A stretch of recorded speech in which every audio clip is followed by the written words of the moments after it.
Bonsoir mesdames, bonsoir messieurs, merci d'être en retour sur ce magazine des dimanches ce soir, avec le plaisir de vous retrouver. Et en plus de cela, nous avons un invité de marque, le secrétaire général adjoint du parti Congo Mon Héritage, parti cher à Yvon Mundadi, avec lui on va commenter certains points d'actualité qu'il y a eu au courant de la semaine à Kinshasa, très particulièrement et en RDC de manière générale. Alors je m'en vais dire bonsoir à toi Junior Kassongo. Comme je t'ai présenté, tu es secrétaire général adjoint du parti Congo Mon Héritage, du monsieur Yvon Mundadi. Un réel plaisir de te revoir sur ce plateau.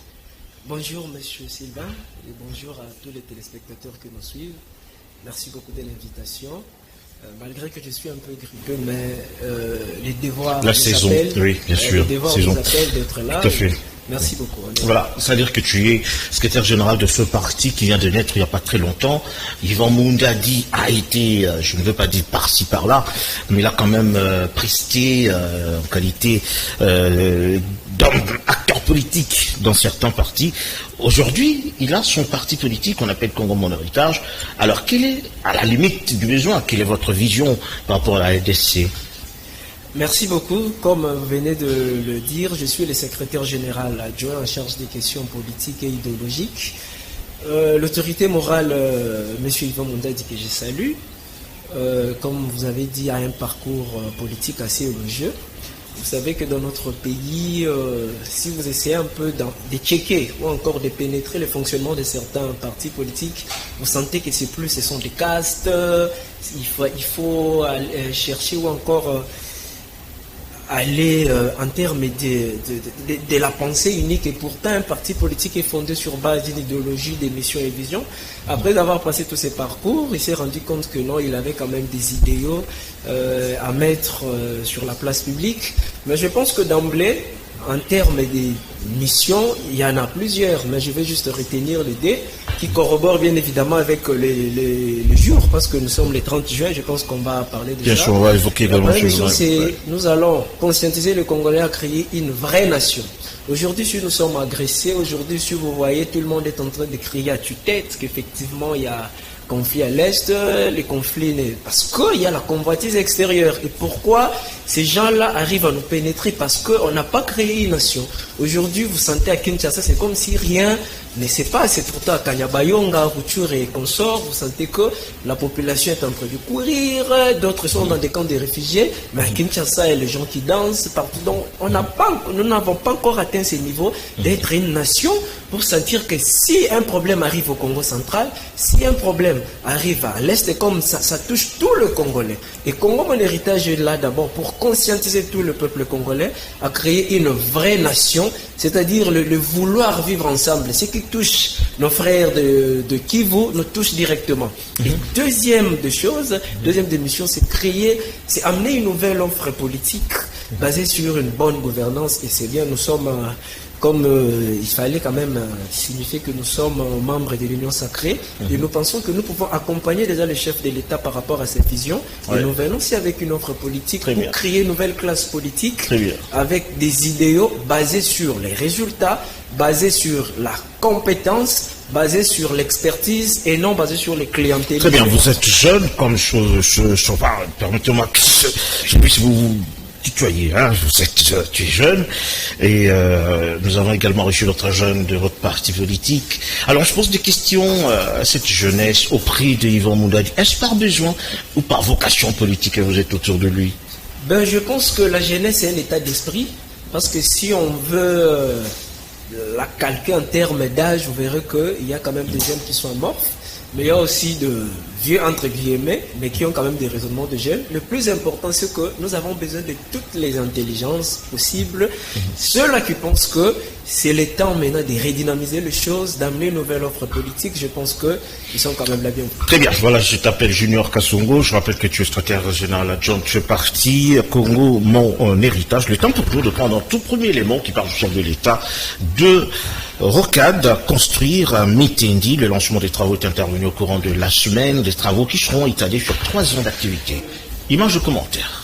Au cours d'une grande cérémonie organisée ce samedi 22 juin dans le quartier de Mitendi, dans la périphérie ouest de la ville de Kinshasa, le président de la République Félix-Antoine Tshisekedi Tshilombo a lancé les travaux de construction des rocades sud-ouest et sud-est de la capitale. Il s'agit dans l'ensemble d'une route périphérique asphaltée de circulation à grande vitesse longue de 63 km de 2 voies dans les 2 sens. Suivant le tracé, la première rocade sud-ouest partira du quartier Moudi dans la commune de Mongafula, longeant la route de Caravane jusqu'à Mitendi afin de faire jonction avec la deuxième rocade sud-est partant de Mitendi jusqu'à l'aéroport international de Njili en traversant les communes de Mongafula, Njili, Kimbanseke et Ntsele.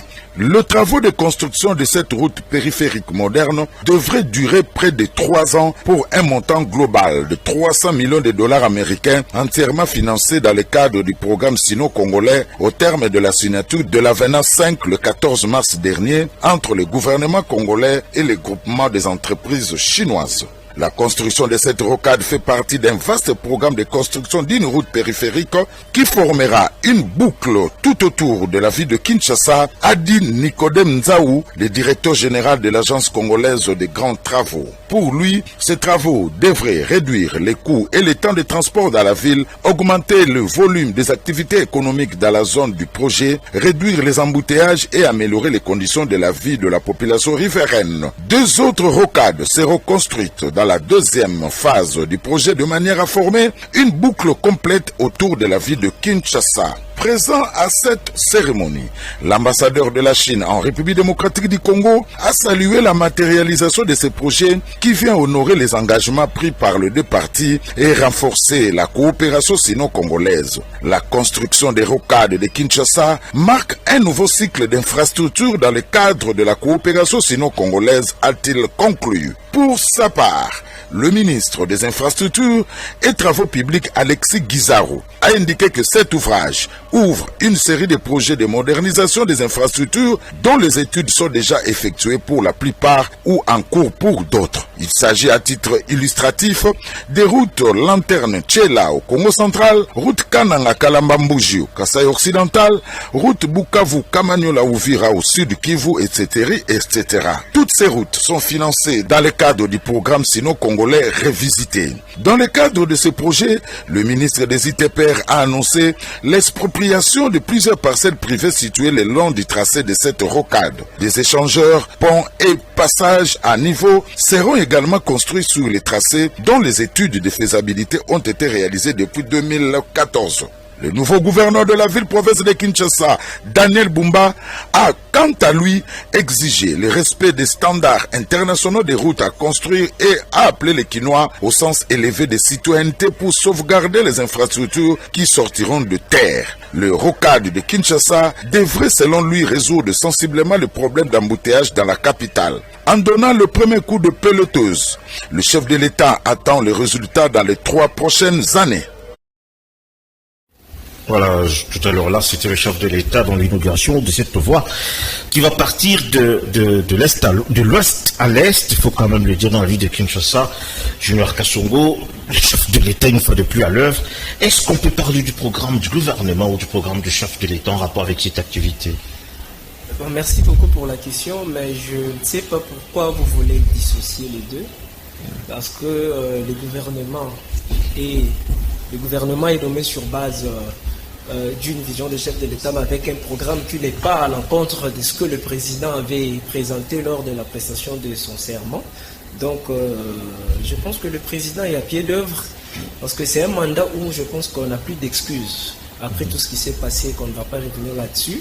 Mais le président est quand même déterminé, quoique il y a beaucoup d'enjeux, quoique les ennemis de la République veulent toujours nous mettre des bâtons dans le roue avec ce qui se passe à l'Est, mais le président de la République est déterminé pour finir avec tous les chantiers qui étaient restés. C'est un peu ça, donc je pense que c'est encourageant. C'est un deuxième mandat, déjà, c'est un peu comme dans le premier mandat où le chef de l'État, dès son entente du pouvoir, il lance le programme de 100 jours. Alors on ne sait pas le qualifier. Est-ce un programme de 100 jours du chef de l'État? Parce que bon, connaissant tous les corollaires qu'il y a eu, Ou alors c'est un programme conçu par lui-même au niveau de la présidence de la République. On craint de vivre encore une fois de plus le 100 jours du mandat passé. Vous comprenez ce que je veux dire par là? Je ne pense pas, parce que ce n'est pas le même contexte. Le premier mandat, vous savez dans quel contexte il a été élu. C'était une coalition avec tout ce qui s'est passé. Je pense que vous êtes un grand journaliste de ce pays. Vous connaissez quand même ce qu'il a eu comme en termes de blocage. Mais maintenant, il est dans une dynamique d'éprouver à la face du monde et qu'effectivement, c'est lui le vrai fils du Sphinx et c'est lui le Moïse de la République. Le saut de mouton, les sauts de mouton nous ont pris, plusieurs années, n'est-ce pas, avant son utilisation, s'il faut le dire. Nous craignons encore de revivre les 100 jours. Je crois que je reprends ma question de cette façon-là. Tu comprends pourquoi je le dis? Le 100 jours du chef de l'État avec son chef de cabinet, on sait ce qui s'est passé. Je pense que vous serez d'accord. C'est un ouvrage important quand même pour la ville. Effectivement, je pense que vous serez d'accord avec moi que ça a été pour la toute première fois de voir un procès où les gens du pouvoir ont été interpellés. Après, on a compris qu'il y a certains qui étaient innocentés, mais au moins le fait que certains étaient interpellés, c'était déjà une sonnette d'alarme, c'était déjà un message pour. Parce qu'il y a 300 millions de dollars qui sont débloqués pour ça. Effectivement, donc le président de la République a quand même déjà l'expérience. Vous savez que l'expérience est aussi l'ensemble des erreurs corrigées. Je pense qu'on ne va plus revivre. Oui, parce qu'il a dit qu'il faut corriger les erreurs du passé. Une attention soutenue, un suivi important, c'est-à-dire, comme il a fait également pour certaines routes à Kinshasa, lui-même sur place, ce qu'on souhaite pour les choses de l'État. Effectivement, ceux qui ne comprennent pas disent que le président de la République aime trop se promener. Nous avons quand même la chance d'avoir un président qui n'est pas bureaucrate. Il sait au moins que, voilà, c'est ce que j'étais en train de dire, que le parti est venu pour changer un peu les choses. Parce que lorsque vous êtes aux affaires, c'est comme si c'est une gestion privée, il n'y a pas de compte à rendre. Le président de la République sait bien qu'à la fin de son mandat, il sera le seul à rendre compte devant la population. Donc il est de bonne loi que de temps à autre, qu'il soit... C'est une route qui va traverser plusieurs communes de la ville de Kinshasa. Donc c'est un ouvrage important quand même. Il faudra également l'adhésion de la population, expliquer la manière dont on a posé finalement cette voie. Est-ce que vous pensez que ça pourrait tenir, d'autant plus que Kinshasa jusque-là, je ne veux pas dire que c'est pas une mégapole, mais Kinshasa n'est pas encore construite comme il faut. C'est pas seulement Kinshasa, je pense que c'est tout le Congo. On doit mettre fin au désenclavement. C'est ce que je suis en train de dire d'entrée de jeu, que pour créer aussi une nation, il faut qu'il y ait des facilités, des voies de communication. Pour aller à Goma, il faut faire beaucoup de gymnastique, mais pour aller en Afrique du Sud, peut-être c'est facile. Tout ça, pourquoi? Parce que nous n'avons pas de voie de communication. Je pense que c'est un secteur très important et le président s'y attelle pour mettre fin au désenclavement, mais aussi créer une certaine connectivité entre les différentes provinces. Et cette fréquentation peut mettre fin au tribalisme, des échanges culturels. Je pense que ça peut participer à la formation d'une nation telle que notre combat au niveau du Congo.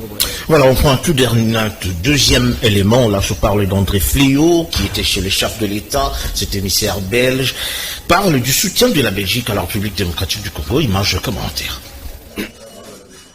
Les relations entre la Belgique et la RDC restent bonnes et imperturbables. Le ministre d'État et ancien président de la Chambre des représentants de Belgique a été reçu ce samedi en audience par le président de la République Félix-Antoine Tshisekedi.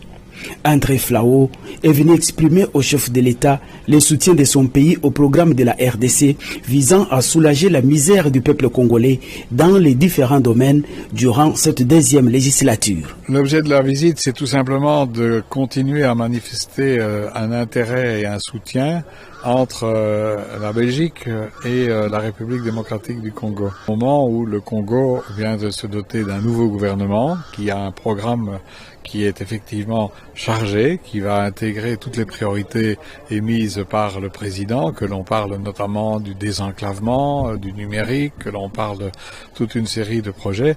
Et dans cet ordre d'idées, j'ai aussi rencontré la première ministre qui effectivement est en charge avec sa nouvelle équipe de mettre tout en œuvre pour à un rythme soutenu répondre aux aspirations de la population. Concernant l'agression de la RDC par le Rwanda, l'homme d'État belge a précisé que son pays n'est pas resté insensible face à ce qui se passe à l'est de la République démocratique du Congo. Et en ce qui me concerne, j'ai été au Parlement celui qui a porté le plus de questions et de remarques à l'égard des ministres, premiers ministres à l'époque et ministres des Affaires étrangères pour faire en sorte que l'on n'oublie pas ce qui se passe à l'est du Congo. On ne peut pas à la fois être et à juste titre très sévère par l'agression par la Russie de l'Ukraine, est resté insensible aux agressions du Rwanda contre le Congo à l'Est.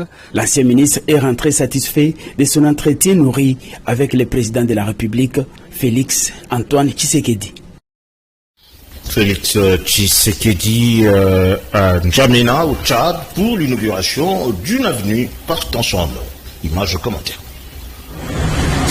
C'est sur un axe important, une voie traversant deux grands arrondissements de N'Djamena, en plein cœur de la capitale tchadienne, que prendra désormais place l'avenue Félix-Antoine Tshisekedi Tshilombo. Une artère principale construite tout récemment en béton armé, longue de près de 2 km, avec des terroirs en pavé de 2 mètres de large parsemés d'éclairage public. La symbolique trouve tout son sens, car l'homme dont le nom sera désormais gravé sur cette enseigne métallique est devenu une icône pour le peuple tchadien. Cette voie qui était appelée par le passé Chari Harazai va dans bientôt avoir un autre nom. Alors vous savez, avec l'avènement du feu maréchal, il y a eu la construction de la place de la Nation que vous voyez, mais ici c'est une prolongation. C'est une prolongation qui ne dit pas son nom et ça quitte du 2e arrondissement, ça aboutit au 4e arrondissement. Donc ça va continuer. C'est une très longue route qui est appelée rue de Pala et comme je le disais tantôt, tout à l'heure, ça va changer de nom. Vous savez, et avec cette déviation, ceci a été mis sur pied. Le projet est abouti avec la transition. Donc c'est l'actuel président. Cette reconnaissance salue l'engagement personnel du chef de l'État pour avoir contribué à la consolidation de la paix, au dialogue interne et au retour à l'ordre constitutionnel au Tchad. Au moment du dévoilement symbolique de la plaque, l'émotion est à son comble.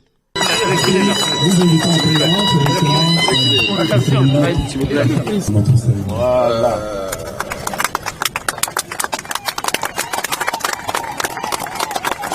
C'est un grand honneur que d'assister de son vivant à l'inauguration d'une avenue qui porte son nom. Je remercie le Seigneur pour cette chance et je souligne que cela montre la grandeur des liens fraternels qui unissent les peuples du Tchad et de la République démocratique du Congo, a déclaré le président Félix-Antoine Tshisekedi Tshilombo. Merci à mon frère et homologue, le président Mahamat Idriss Déby, et à travers lui, à tout le peuple tchadien, qui restera à jamais dans mon cœur et dans mes souvenirs. Vraiment, grand merci et je glorifie le Dieu éternel pour avoir permis une telle circonstance. Voilà, c'était donc là le chef de l'État au Tchad, en N'Djamena. Il faut dire quand même que c'est une fierté pour les RDC. Cette avenue très vaste et très longue porte le nom du chef de l'État Félix-Antoine Tshilombo Tshisekedi. Comme je l'ai dit, Junior, est-ce réellement une fierté pour les RDC, n'est-ce pas? D'abord, je suis très content. Vous savez que il y a une symbolique, peut-être que nous, les Congolais, nous ignorons. À l'époque, Kinshasa était le centre de convergence diplomatique. Et le développement de l'Afrique partira de la République démocratique du Congo. Je pense qu'il y a 2 faits à relever là-dessus. Le premier fait, c'est que le président de la République a été pour beaucoup. En ce qui concerne la recherche de la paix au niveau du Tchad, il a fait la facilitation en tant que bon diplomate déjà. Donc c'était une fierté pour la République démocratique du Congo. Deuxièmement, ça prouve à la face du monde que la RDC est de retour et que même si nous, au Congo, nous avons des gens qui pensent qu'il va être dans le noir, parce que je vis certains opposants critiquer sans pour autant essayer de pénétrer la dimension symbolique. Mais le peuple tchadien a compris que non, la République démocratique du Congo a un président qui mérite d'être honoré de son vivant. Nous, en Afrique, on a cette culture de parler de bien de gens qu'après leur mort, mais je pense que c'est une fierté que sur le plan international, c'est quand même quelque chose de très bon. Et moi, en tant que Congolais, je dois admirer. Oui, parce que bon, les Congolais sont restés dans leur soif. Parce qu'on veut voir également le chef de l'État faciliter, n'est-ce pas, le dialogue entre fils et filles du pays. Certes, il a fait au Tchad, c'est bien, mais on attend également de lui une sorte d'ouverture pour permettre quand même que tout le monde se sente à l'aise quand même en RDC, que tout le monde se retrouve Mais je pense que le président de la République est le président le plus démocratique, le président le plus flexible au monde. Souvenez-vous, lorsqu'il a été élu pour son premier mandat, quand il a commencé à prononcer son discours, il a même fait appel à son ami et frère Martin Fayulu. Vous vous souvenez à l'époque, mais vous-même vous avez senti la réponse qui lui a été réservée. Donc le président de la République, c'est un fédérateur. Il est président et des opposants, et ceux de la majorité, et ceux même qui ne sont pas, ou soit, je ne sais pas, des mouvements citoyens qu'on sort. Donc le président est là pour tout le monde. C'est une institution à part entière. C'est lui-même le symbole de l'unité nationale. Je pense que ne vous en faites pas. Il a beaucoup de défis. On doit d'abord faire face à l'ennemi qui nous guette. Et je pense que c'est la moindre des choses. Et l'opposition, ou encore ceux qui pensent que le président ne peut pas fédérer, c'est faux. Parce que vous voyez même la loi portant statut de l'opposition. Normalement, on devait déjà avoir un porte-parole de l'opposition un mois après l'investiture du gouvernement. Mais comme nous avons toujours une opposition très désordonnée, une opposition très immature, vous voyez, mais déjà, elle-même, l'opposition, a du mal à se concerter. Et il faudrait faire en sorte qu'à leur niveau, que cette opposition puisse nous donner un interlocuteur. Et en ces moments-là, je vais revenir. Non, parce que bon, c'est une question quand même de taille, parce que tu l'évoques. Hein. Je préfère qu'on en parle un tout petit peu, quand on cherche le porte-parole de l'opposition, alors qu'on sait qu'on a émietté finalement cette opposition avec tout ce qu'il y a eu, sans pour autant leur permettre de s'exprimer comme il faut le dire. Et aujourd'hui, vous réclamez un porte-parole de l'opposition. N'est-ce pas là un affront contre l'opposition? Je pense que je ne suis pas habilité à vous poser des questions, mais je peux quand même laisser une pendante. L'opposition est muselée parce que le pouvoir a fait quoi? Au contraire, c'est le seul pouvoir aujourd'hui. Vous sentez que l'opposition est essoufflée du fait qu'elle n'a pas compris les contextes en fait. Nous ne sommes plus dans les contextes de Kabila où il fallait venir vociférer, parler mal de Kabila, insulter Kabila pour que vous soyez rapprochés. Non, nous sommes dans un contexte où la population congolaise a compris que les dangers qui nous guettent, la seule personne qui peut nous apporter la solution, c'est le président actuel, et l'opposition est en difficulté de pouvoir mettre en place une nouvelle stratégie qui cadre avec les contextes. Quand je parle de l'émiettement de l'opposition, c'est pas parce que vous avez muselé peut-être les autorités, le cadre de l'opposition, mais au travers des élections chaotiques que nous avons eues, ça fait quand même le dire. C'est des élections qui laissent à désirer et qui n'ont pas permis finalement à l'opposition de bien vouloir se prononcer. On parlera même du cas de Moïse Katumbi qui a été empêché d'œuvrer réellement comme candidat. C'est ça en fait la stratégie du pouvoir, chercher à émietter à tout prix finalement cette opposition pour laquelle vous réclamez aujourd'hui un porte-parole. Est-ce que vous ne trouvez pas que c'est un affront, pour laquelle je l'ai dit? C'est un coup ferré que vous êtes en train de lancer finalement à cette opposition. J'ai comme l'impression que nous habitons... il y a deux Congos, parce que moi je suis à Kinshasa, je suis en République démocratique du Congo. On a tous suivi la campagne électorale. Monsieur Moïse Katumbi a été essoufflé. Monsieur Moïse Katumbi... Il a été traité d'étranger, il a été traité de ceci, cela, il faut le dire quand même, on ne faut pas mâcher le mot, d'être en connivence avec l'M23, avec le Rwanda, et tout ça, vous avez cherché à ternir finalement l'image de ces opposants pour lesquels vous réclamez aujourd'hui là, le porte-parole là. Vous êtes un grand journaliste de notre pays. Si vous parlez que son image a été ternie, je ne pense pas lors de la campagne électorale. Je pense que si le pouvoir voulait empêcher M. Moïse Katumbi d'être candidat, il pouvait le faire, comme ce fut le cas. Si on vous présentait aujourd'hui, parce qu'il faut qu'on évolue rapidement, si on vous présente aujourd'hui Moïse Katumbi comme porte-parole de l'opposition, quelle serait votre réponse? Non, ça ne sera pas moi d'apprécier. Non, je parle de l'union sacrée, pas de vous. L'union sacrée... Je parle du régime, quoi. Un porte-parole de l'opposition doit être désigné sur base de la loi numéro 07, si ma mémoire ne me trahit pas, portant statut de l'opposition. Si vous lisez les articles 16, 17, 18, je pense qu'il y a des mécanismes. D'abord, les députés et les sénateurs qui se sont inscrits au niveau de l'opposition doivent d'abord trouver un consensus. Au cas où il n'y a pas un consensus, ils vont passer au vote. Je vous ai demandé si on vous présentait finalement Moïse Katumbi, que vous avez traité d'étranger. Nous sommes des républicains, nous défendons des valeurs. Si les choses se font selon les règles de l'art, selon le texte, je vous ai parlé de la loi portant statut de l'opposition. Si effectivement la procédure est respectée, l'interlocuteur qui sera présenté, il sera... Là, Moïse Katumbi ne sera plus étranger, hein? Bon, voilà. Moi je pense que là vous confondez. non, parce que vous parlez de Moïse Katumbi, mais le président de la République a été aussi traité de tout le monde. Donc ce sont des stratégies pendant la campagne électorale. Si M. Moïse Katumbi s'est fait enterrer des mini-frétins comme acteur politique, il ne faut pas incomber cette responsabilité au pouvoir. Merci Junior Kassongo. Je rappelle que tu es secrétaire général adjoint de Congo Mon Héritage. On prend un quatrième élément parlant toujours du chef de l'État. Il faudrait que le nouveau nonce apostolique en République démocratique du Congo ainsi que l'ambassadeur du Zimbabwe en RDC, ils ont présenté leur lettre de créance auprès du chef de l'État. Image commentaire.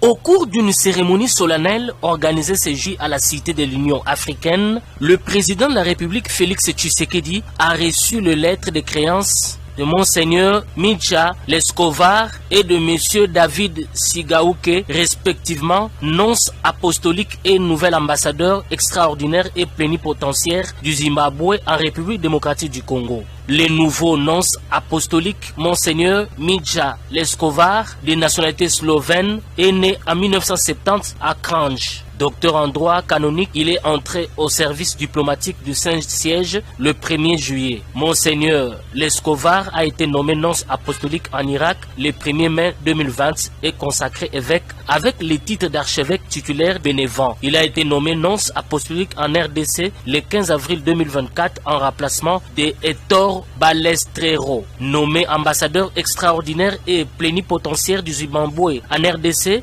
David Sigaouke est un général à la retraite. Les diplomates zimbabwéens connaissent la RDC pour y avoir travaillé dans le cadre de l'opération Sovereign Legitimacy déployée sur les fronts Est à Mbujimayi et Kabinda en qualité de commandant de la brigade mécanisée. Du haut de ses 41 ans de carrière, M. David Sigaouke a gravi tous les échelons au sein de l'armée du Zimbabwe jusqu'aux fonctions de chef d'état-major général. Il est âgé de 69 ans.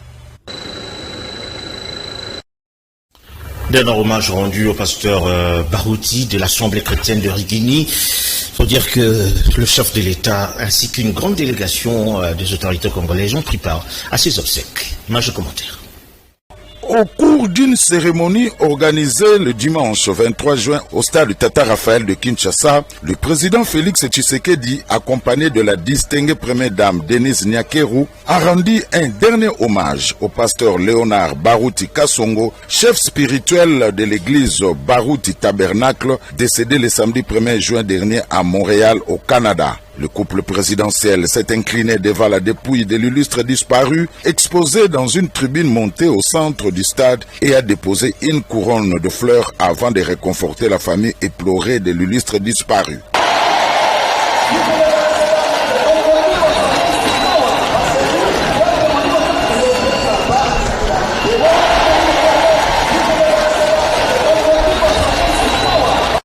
Après cette cérémonie, le corps du pasteur Barouti a été porté en terre dans un mausolée construit en son honneur dans la commune de Ntsele. Figure emblématique des églises de réveil en République démocratique du Congo, le pasteur Barouti est décédé à l'âge de 77 ans. Il est fondateur de Barouti Tabernacle, anciennement appelé Assemblée chrétienne de Rigini, une église du message du temps de la fin, prêché par le prophète William Marion Branham. Le défunt a exercé son ministère pendant près de 50 ans. Plus de 50 000 fidèles ont assisté à cette cérémonie. Dans son église, souvent, quand il parle des évangélistes, il cite aussi mon nom. Donc c'est un homme à qui j'ai beaucoup de respect. Voilà pourquoi je me suis obligé de venir m'incliner pour rendre le dernier hommage à cette illustre qui était une icône, qui était un monument, un baobab de l'évangile dans notre pays. Nous avons bien dit à ceux qui sont restés avec l'église de pérenniser le travail dans l'unité, dans la sérénité, dans la paix, dans l'amour, et que l'église n'est pas un gâteau pour que chacun prenne sa part, mais qui travaille pour l'honneur du Seigneur. Voilà. Alors là, nous allons parler du 30 juin. On prend la déclaration de M. Yvon Mundadi, président du parti Congo Mon Héritage. Déclaration en rapport avec l'indépendance du pays.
Voilà, c'était donc le président de Congo Mon Héritage, M. Yvon Mundadi, président national de ce parti.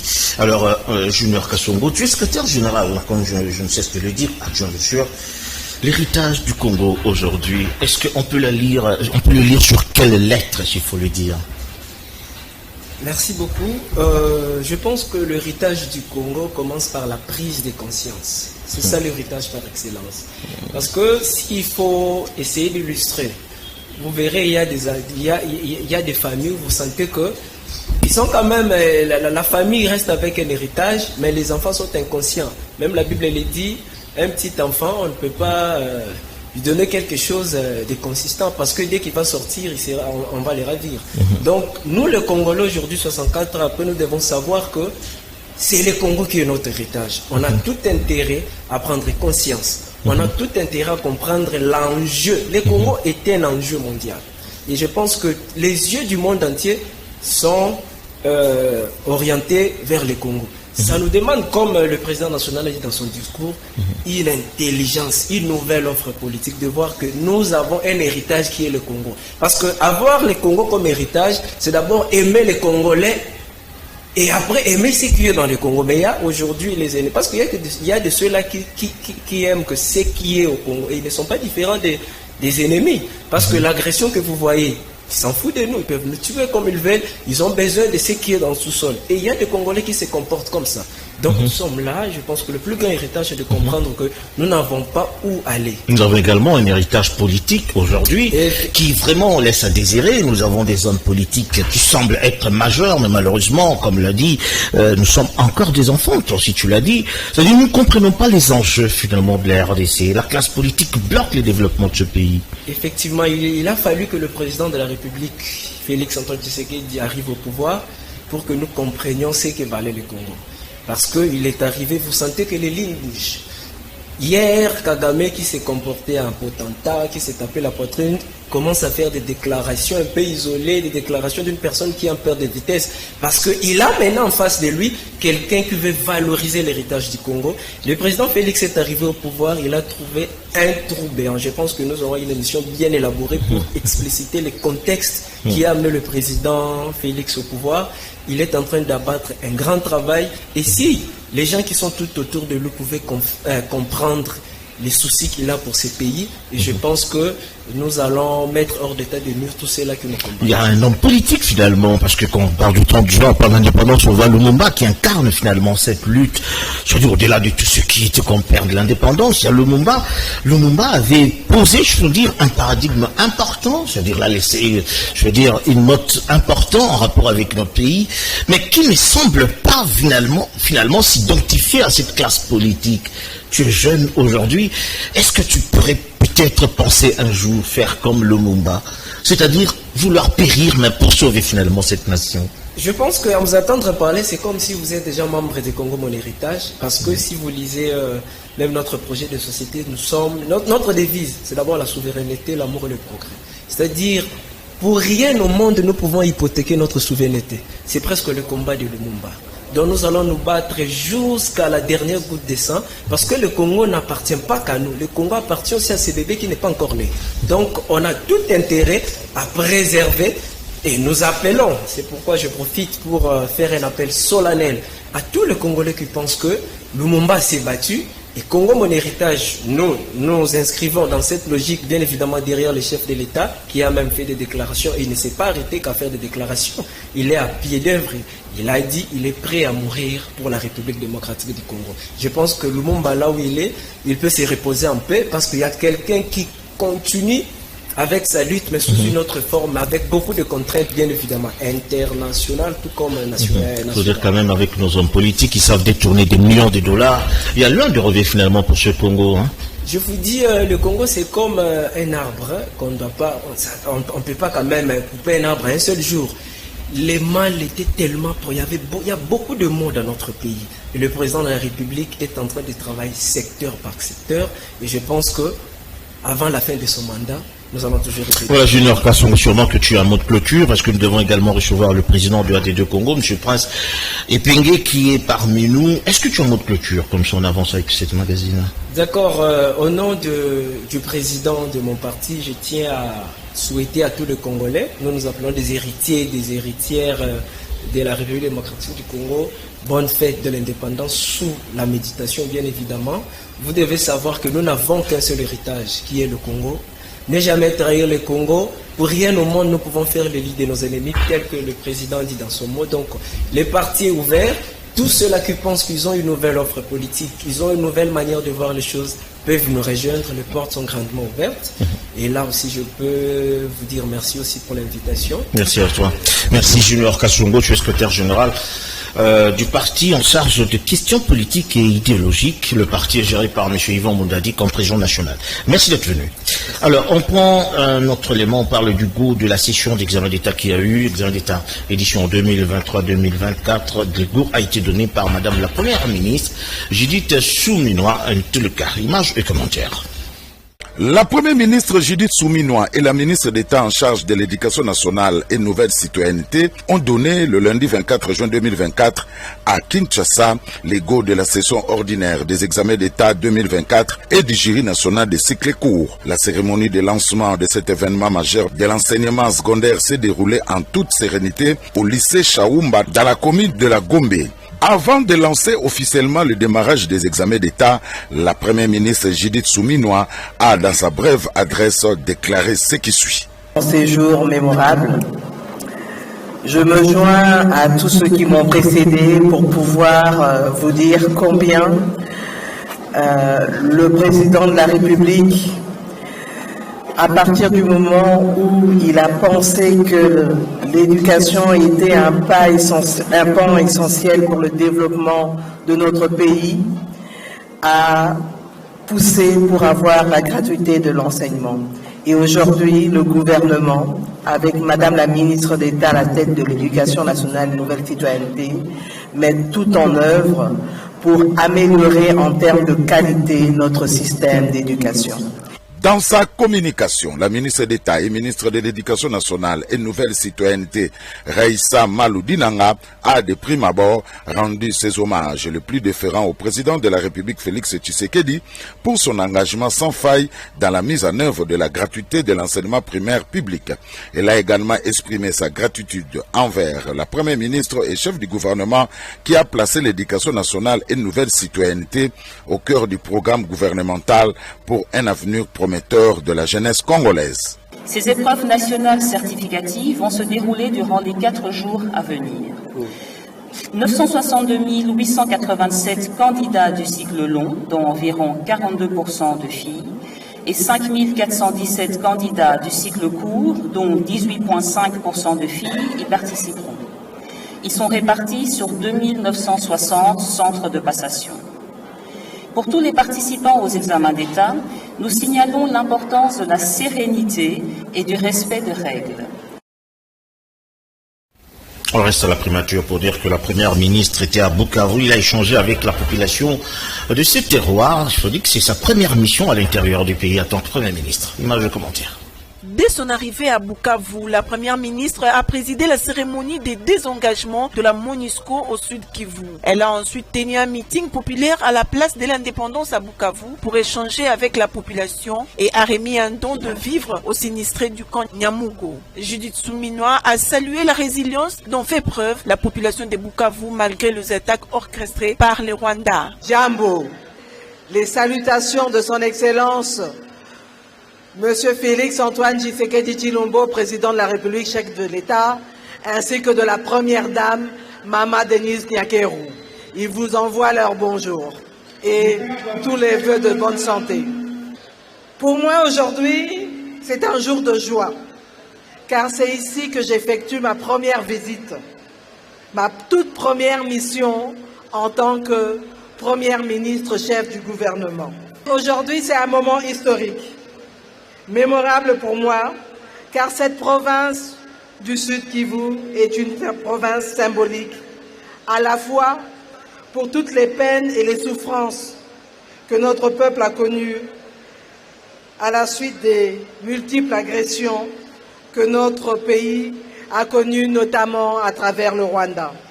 Et comme si cela ne suffisait pas, vous êtes en train de faire face en plus à des catastrophes naturelles ou à d'autres catastrophes comme les derniers incendies qui ont eu lieu et qui ont eu à tuer un certain nombre d'hommes, de femmes et d'enfants. Et pour saluer la mémoire de tous nos frères, tous nos sœurs, tous nos enfants que nous avons perdus, je vous demande à tous un moment de silence. Voilà, c'était donc Madame Judith Ntuluka pour sa première mission à l'intérieur du pays. Il a choisi Bukavu, la terre en ébullition, je peux le dire, par rapport à la guerre ainsi que par rapport aux catastrophes naturelles. Je reçois finalement pour le second invité, il s'agit de Prince Epenge, président de Congo, puis cadre au sein de la plateforme Lamuka de Marthe Fayulu. Une fois de plus, je te dis bonjour, Prince Epenge, merci d'être là. C'était la première ministre à Bukavu, avant de parler de Tondjouan. C'était la première ministre finalement à Bukavu. Il faut dire quand même qu'avec sa carrure, il a pu communier avec la masse. Bukavu, finalement, c'est une terre qui est aujourd'hui en prise à plusieurs atrocités. Alors, quelle lecture faites-vous et du charisme de la première ministre et le message qu'il a lancé pour cette population? Bien, c'est une bonne chose que Madame Judith Ntuluka se rende finalement dans les provinces qui sont en proie à l'insécurité, aux tueries et au massacre des populations. Mais les contenus, la raison de son déplacement ne nous convainc pas. Même si nous pourrions facilement inviter Félix Tshisekedi à imiter Madame Ntuluka, étant donné que ça fait presque plus de 6 mois depuis la campagne, que malgré les tueries des populations, Félix ne s'est jamais rendu là-bas.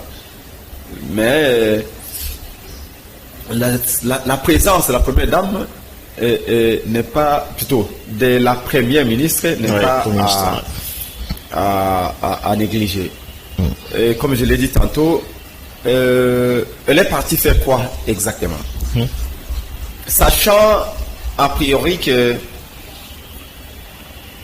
depuis le début de l'année 2024, donc de janvier à juin, le système des Nations Unies au Congo, à travers son représentant M. Bruno le Marquis, dénombre 460 Congolais tués en Ituri, au nord et au sud Kivu, en 6 mois. Mais d'après les ONG, nous sommes à plus de 560 Congolais déjà massacrés en 6 mois, donc de janvier au mois de juin. D'après toujours les Nations Unies et plusieurs ONG, il y a eu plus de 900 000 Congolais qui ont fui les maisons, hommes, femmes et enfants, qui ne savent pas où passer nuit, qui n'ont ni à manger ni à boire. Et dans les 3 provinces martyrs qui sont les Nord Kivu, Sud Kivu et Ituri. 900 000 à 6 mois. Madame qui arrive sur le terrain, elle a apporté une assistance humanitaire à ces déplacés de guerre de 115 tonnes de vivres. Est-ce que 115 tonnes de vivres sont insuffisantes pour les 6 millions? Parce que quand je parle de 900 000 déplacés de guerre, c'est rien que pour cette année. Donc en 6 mois, janvier, juin. Mais dans l'ensemble, nous avons plus de 6 millions de déplacés. Des gens qui n'ont pas où dormir, qui sont dans des forêts, etc., qui ont fui principalement les groupes armés et la terreur qui règne. Est-ce que cette assistance humanitaire, les biscuits, les bonbons, les chocolats qu'elle a amenés... Il n'a pas amené de biscuits et de bonbons quand même, non, je veux dire. C'est des vivres quand même, des non-vivres. Les sardines qu'elle a amenées vont régler la situation, je ne pense pas. À l'entendre parler, Madame Judith est plus dans la communication politique, dans les matchs suivis. Évidemment, c'est bien. Je l'ai souligné dès l'entente de mon propos, c'est bien qu'elle soit sur le terrain. Mais j'aurais souhaité, nous, ADD Congo, nous pensons qu'elle aurait au moins dit à la population que d'ici là, vous aurez la paix. Mais elle est partie dans un discours bien rodé d'avance que l'on connaît. Kagame est celui qui tue, Kagame va nous sentir. Et en conclusion, rien de substantiel. Quelle est la politique sécuritaire de Madame Judith? D'ailleurs, je vous invite à lire son programme. Quand elle a exposé, elle a infligé un discours de plus de 2 heures au Congolais au Parlement. Elle a fait de la défense nationale et de la sécurité des Congolais sa priorité numéro 2. Moi, je pense que si elle était sur le terrain, comme elle l'a fait là, bien avant de passer au Parlement, elle aurait fait de la sécurité, de l'intégrité, de défendre l'intégrité du territoire national, de la protection des Congolais, sa priorité numéro 1.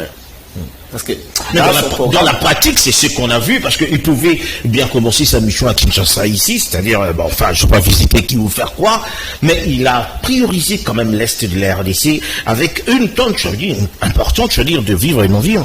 Moi, je pense que quelque part, même s'il ne l'a pas dit ou ne l'a pas étalé de cette façon, mais quand même, il a priorisé la sécurité, puisqu'il est parti à Bukavu, là où quand même il y a des sinistrés, il faut quand même le dire. Moi, je crois que c'est un ouf de soulagement de la part du gouvernement avec Madame Soulika. 6 millions de déplacés de guerre avec 115 tonnes de vivres et non-vivres. Vous croyez vraiment que c'est une solution? Non, c'est déjà un pas quand même qui est franchi, il faut dire. Il faut l'accepter comme ça aussi. C'est un pas certes, mais un pas qui ne soulage pas. Alors, voilà, c'est à quoi on s'attendait. Alors, moi je me dans cette territoire-là, dans cette partie du pays, par exemple à Beni, ville comme Beni territoire, à Oicha, l'armée ougandaise, IPDF, mène des opérations conjointes avec l'armée congolaise. Et malgré la présence de ces opérations conjointes avec l'armée ougandaise, les ADF ougandais continuent de tuer. Comment c'est possible? Dans ce même territoire, nous sommes toujours sous état de siège. C'est-à-dire que même les chefs de localité, les bourgmestres et autres, sont des militaires.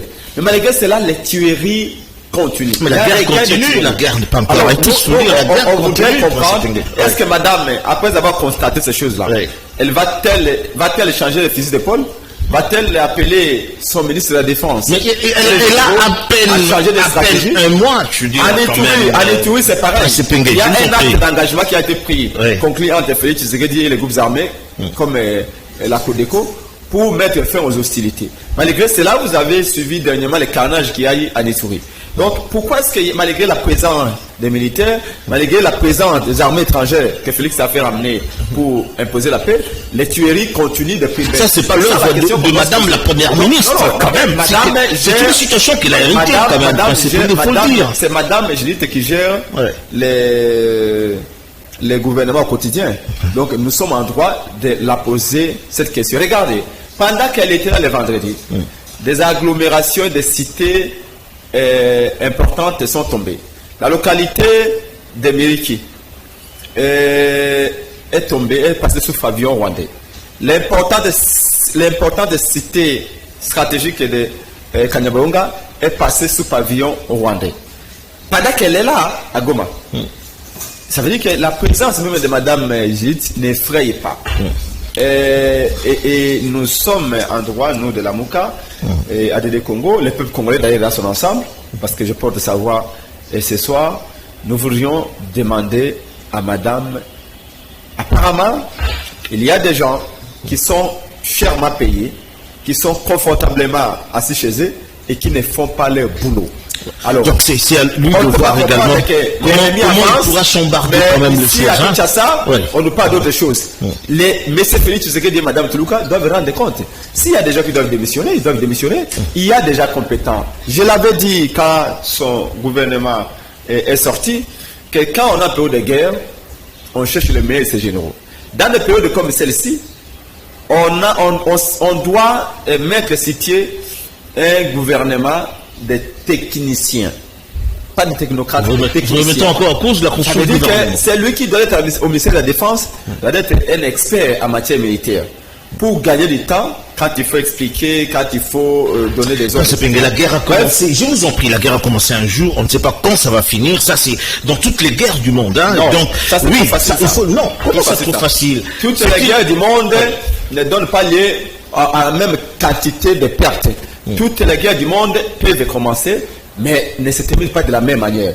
Chaque guerre a ses spécificités et a un contexte précis. Notre guerre a un contexte précis, nous la connaissons, mais la manière de la terminer aussi, nous savons comment nous y prendre. Et ça relève du leadership. Le leadership, c'est un mot anglais, un terme anglais qui signifie la capacité qu'a un homme à conduire d'autres hommes pour atteindre un objectif précis. Est-ce qu'aujourd'hui, après 6 ans de présence au pouvoir et presque 2 ans de guerre, très bien. Félix Tshisekedi peut-il être qualifié de leader? Non. Parce qu'il n'a pas la capacité d'influencer, il n'a pas la capacité de conduire les choses sur le terrain pour qu'on parvienne à l'objectif qui est celui de gagner la guerre. Très bien. Ça fait 2 ans que Bounagana est occupé. Oui, sans nous le sait. sommes en train de célébrer les 64e indépendants du Congo. On parle d'indépendance entre les mains du Rwanda. C'est pas possible. On parle d'indépendance finalement, Prince Epenge. Bon, je sais que tu as des choses à dire par rapport à la guerre. Tu as commencé depuis longtemps. Mais parlons du 64e anniversaire de la RDC, de l'indépendance. Moi, je te vois sur les traces de Lumumba, hein, parce que bon, par rapport également à ta corpulence et ta physionomie, je sais également que tu es du centre. Est-ce qu'on continue aujourd'hui à faire pression pour finalement avoir l'indépendance de la RDC? Est-ce que vous pensez cela? Est-ce que nous sommes déjà, je ne veux pas dire de termes plus forts, est-ce qu'on est indépendant aujourd'hui? C'est ça en fait la question. Pensons un peu RDC. Alors, je vais ici exploiter des exceptions. Ouais. Si les plans politico-économico ou même militaro-financiers, les mots indépendance comme les mots souveraineté restent des mots relatifs. En d'autres termes, aucun pays n'est absolument souverain. Économiquement parlant, politiquement, militairement, comme financièrement. Même pas les États-Unis d'Amérique. Donc, tous ces termes sont des concepts relatifs. Donc, dans un monde de plus en plus globalisé, un monde de plus en plus interdépendant, même les États-Unis ont besoin des autres pour être la superpuissance mondiale aujourd'hui. Donc, même les États-Unis s'adaptent et concèdent parfois une partie de la souveraineté dans d'autres organisations. Maintenant, si le plan pratique, eu égard à ce que nos pères fondateurs ont fait en 60, oui, évidemment, que l'indépendance dont on parle ici, c'est la fierté de voir des Congolais diriger d'autres Congolais. Que nous soyons en mesure et possédions la liberté de définir ce que nous voulons avoir comme avenir et ce que nous voulons avoir comme avenir pour nos enfants. C'est la grande et simple idée que le Lumumba avait. Quand le Lumumba recommandait à ce que nous, ses contemporains, ceux qui ont lutté avec lui, n'oublient pas la date du 30 juin 60. Et Lumumba recommandait qu'ils enseignent à les enfants et aux petits-enfants pour se rappeler la grandeur et la noblesse du combat mené. Quand il disait à un noir, on disait tu, et les veaux honorables étaient les évaux blancs. C'était pour nous rappeler que ça a été acquis, l'indépendance a été acquis finalement, dans la douleur. Qu'est-ce qui nous empêche d'émerger? Je change peut-être la question. Oui. Qu'est-ce qui nous empêche d'émerger? Parce qu'on a comme l'impression que nous sommes en train de marquer le pas par rapport à, je veux dire, à la vision. On marque le pas. Qu'est-ce qui nous empêche finalement d'émerger, la RDC? Au centre du problème, c'est l'homme. L'homme congolais a un sérieux problème. Il faut que l'homme congolais se réinvente. Mais bien avant d'y aller, je voudrais préciser ici que l'indépendance, c'est la fierté d'être soi-même, c'est la fierté de définir son avenir, c'est la fierté de dresser un portrait robot du Congo que nous voulons. Cette liberté, nous l'avons relativement acquise. Maintenant, on en a fait quoi? C'est la question. On en a fait une poubelle. Nous avons trahi le Lumumba. Ou mieux, nous avons trahi son combat. Pire, nous avons craché sur ses efforts. L'unité du Congo. Qu'en reste-t-il aujourd'hui? Nous sommes au bord de l'éclatement du Congo. Ah bon? Les ennemis intérieurs et extérieurs, nous ne sommes pas les premiers à parler.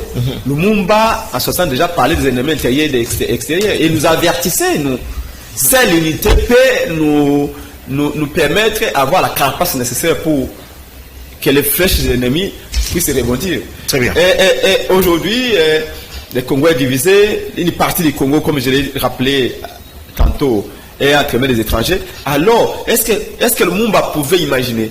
Kassavou, vous pouvez imaginer, Kimpavita, tous les gens que vous connaissez, Kimbangu, vous pouvez imaginer qu'au moment où notre génération célébrera 60e anniversaire de l'accession de notre pays à la souveraineté, qu'une partie du pays serait entre les mains du Rwanda, un petit pays voisin. Même dans les rêves de Mobutu pouvait penser que nous célébrerons 64e anniversaire du Congo en ayant une partie du pays qui échappe à notre contrôle, qui est passé sous pavillon rwandais. C'est là où je dis que le Lumumba a été trahi, Kasavubu a été trahi. Maintenant, il faut qu'il y ait un sursaut. Alors nous avons un chef d'État aujourd'hui, Félix Tshisekedi. Pour qu'on soit clair, que doit-il faire aujourd'hui pour enclencher finalement la souveraineté de ce pays? Selon vous, bien sûr. C'est ça que Félix doit faire aujourd'hui? Oui, voilà, c'est ça la question. Et démissionner. Ah bon? Mais Félix doit démissionner Ça, parce c'est qu'il grave, n'a ça. il a montré ses limites. Ah bon? Il a encore 5 ans, il a été élu quand même pour 5 ans, hein, je veux dire. La meilleure des choses qui puisse arriver à Félix Tshisekedi pour honorer le Mumba Kasavubu et les autres, même y compris son père, c'est des démissions. Démissionner de mettre qui à la place? Il a montré ses limites. De mettre qui? Il a montré ses Martin Fayoulou? Mais Maître Prince Epenge, bien sûr. Oh là, ah bon, Prince Epenge a les capacités de l'aptitude nécessaires pour changer les choses. Plus que Félix Tshisekedi. Parce qu'il a un porté robot. Il a une idée très claire de ce qu'il veut faire du Congo. Ah bon? Exactement. Et si vous avez la vision. Vous donnez plus de temps, je vais vous faire une démonstration à la fois physique et métaphysique. Très bien. Alors laissez-moi vous souligner un élément important. Vous citez parce qu'on a un élément qu'on doit diffuser. Lumumba et ses compagnons, avec 5 fois moins de diplômes, peut-être 5 et 4 fois moins de connaissances, parce que nous étions dans un monde qui était encore très fermé, on fait 5 fois plus de prouesses que nous.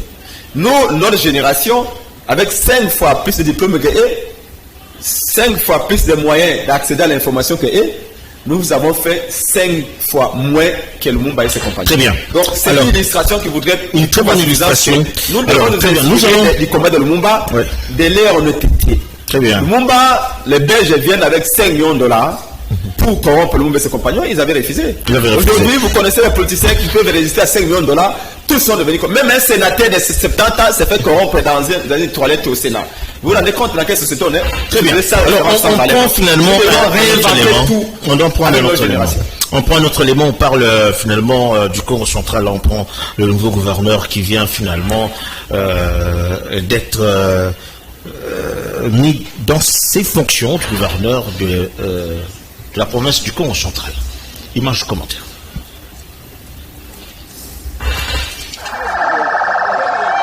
C'est sous les coups de 12h30 sonnées que le nouveau patron du Congo central, Grace Kongamation Gibilolo, effectue son entrée dans la salle des plénières de l'Assemblée provinciale. Le gouverneur de province serre la main de grands électeurs, ses désormais ex-collègues députés provinciaux, ceux-là même qui l'ont porté au sommet de l'exécutif provincial avec son vice-gouverneur Prosper Ntela Ntambidila. Bien après, le représentant personnel du chef de l'État en province prend place pour suivre avec une attention soutenue les discours de clôture de la session ordinaire de mars 2024 prononcés par les présidents de l'Assemblée provinciale du Congo central, Papi Mantezolo Diantezwa. Dans son allocution, le speaker de la première institution provinciale rappelle les dispositions légales qui consacrent cette cérémonie à laquelle on prépare plusieurs autres personnalités politico-administratives, militaires, policières et judiciaires. Conformément à la loi numéro 08/012 du 31 juillet 2008, portant principes fondamentaux relatifs à la libre administration des provinces, les assemblées provinciales, considérant les communiqués officiels du 26 juin 2024 du ministre de l'Emploi et du Travail, déclarant la date du 29 juin 2024 chômé et payé. Voilà, donc on revient à Kinshasa pour parler de la remise et reprise à l'hôtel de ville. L'équipe Daniel Bumba et Dieli, mise en place pour une gouvernance de la ville. Image de commentaire.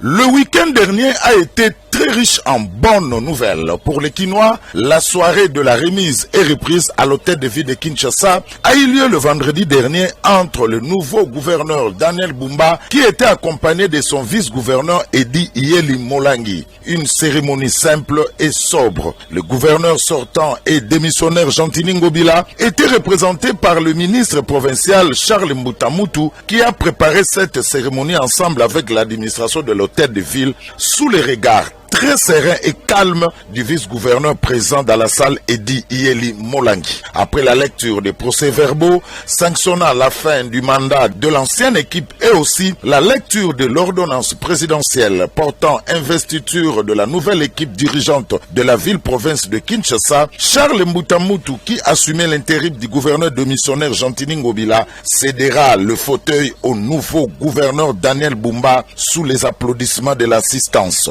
Cette dernière, très émue enfin de voir une nouvelle équipe prendre le relais pour mieux gérer la ville-province de Kinshasa, qui est actuellement dans une situation très précaire. Aujourd'hui, les sourires renaissent grâce au duo Daniel Bumba et Edi Iyeli Molangi, l'homme de terrain comme aiment bien l'appeler les Quinois.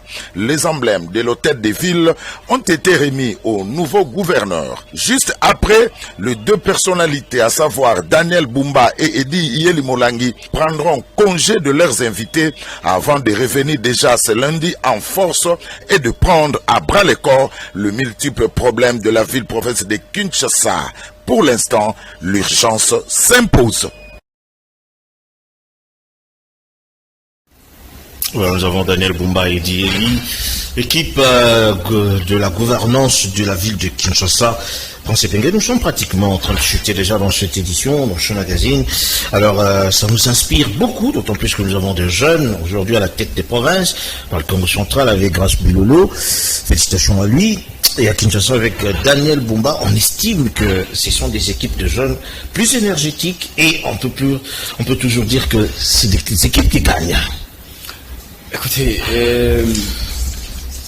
nous au sein de l'ADD Congo, au sein de la coalition Lamuka, vous connaissez notre position par rapport au simulacre d'élection et à la crise de légitimité qui continue dans le pays. Néanmoins, par la force des choses, ils sont là, ils s'installent. Je serais très heureux de voir que Kinshasa, qui est devenu extrêmement sale, demain, Kinshasa devient propre. Et donc, je ne peux que dire bonne chance à Daniel Bumba, à Edi Iyeli, Daniel Bumba. Et maintenant, Bumba, j'ai bien peur que notre ami, quand je le vois, quand je l'attends, je lis son programme, parce qu'il s'agit du programme. Et nous, quand même, quand je dis cette bonne chance, c'est j'ai vu un programme. Bon, vont-ils avoir les mains libres pour l'exécuter? Bumba ne sera pas demain l'otage des Libanais, des Indiens et des l'IDPS. Je ne sais pas. Ce qui est sûr, c'est que les défis sont là. Les prix du transport. Nous sommes dans une ville où on ne sait pas les transports coûtent combien. Moi, je vais quitter la Tchangou, qui m'a séqué Massina pour venir en ville. Je ne sais pas combien. C'est une vérité. Hein. À l'aller, c'est un autre prix. Au retour, un autre prix. Dans un pays où les salaires continuent à perdre de la valeur chaque jour, les francs congolais continuent à se déprécier par rapport au dollar américain. Et je vais quitter Kitambo, quitter Ipen.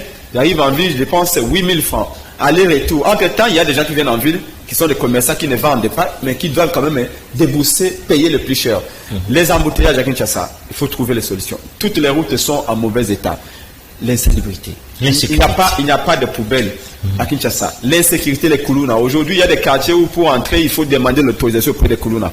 Ce sont des défis qui entendent. Il y a vraiment des défis énormes pour la ville. Des défis qui entendent. La bonne gestion également des finances publiques. DGK était devenu presque un robinet pour les gouverneurs qui bivaient l'argent de l'État et même pas manger, mais bivaient l'argent de la ville. Ce sont là des défis. Kinshasa n'a pas de plans aujourd'hui, si les plans d'urbanisation et tout. Donc, ce sont des défis énormes. Nous, on ne peut que souhaiter bonne chance. Mais en tout cas, ils n'auront pas un état de grâce. Ils doivent se mettre au boulot tout de suite. À Edi Iyeli, j'ai dit. Qui nous fasse oublier Ngobila, par exemple. Nous les surveillons parce que vous connaissez Prince Epenge. Je suis Molobela Peuple. Je suis là pour surveiller. Et cette ville est trop sale. J'espère qu'en tout cas, ils ont pris la mesure de la situation. Très bien. Merci à vous. On ne peut que les souhaiter bonne chance. Bonne chance. Et on verra d'ici 3 mois, 4 mois. S'ils passent à côté de la chose, eh bien, on marchera pour qu'ils puissent virer. Merci beaucoup à Prince Epenge. On espère que Daniel Bumba et ils vont faire œuvre utile pour le rayonnement de la ville de Kinshasa. Comme l'a dit Prince Epenge, président de l'ADD Congo Picard au sein de la plateforme Lamuka, que gère Martin Fayulu. Il a été avec nous ce soir dans ce magazine. Merci beaucoup. C'est surtout Edi Iyeli qui est un Quinois. Edi Iyeli, c'est un homme qui Daniel Bumba également le Quinois. Il est Bumba, je ne sais pas, mais Edi, je sais que c'est un Quinois, c'est un combattant. Donc Edi n'a pas droit à l'erreur parce qu'il connaît bien Kinshasa et ses problèmes. Donc voilà.